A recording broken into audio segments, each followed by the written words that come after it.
á stjórnunarverðlaunum Stjórnusi árið 2019 og í dag fengu 4 stjórnendur verðlaun, 2 millistjórnendur sem öðruvísi heldur en venjulega. Venjulega bara einn í flokki frumkvöðla og einn í flokki yfirstjórnenda.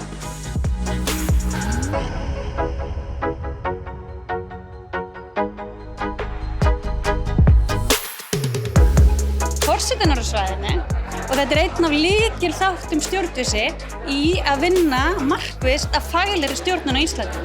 En Stjórnvísi stærsta stjórnunarfélag á landinu með yfir 3500 manns sem að mæta á viðburði árlega.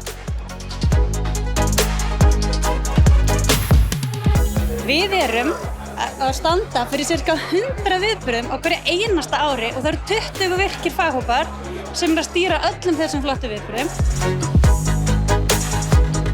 Starfið í Stjórnvísi að blómstra, svo það engin spurning.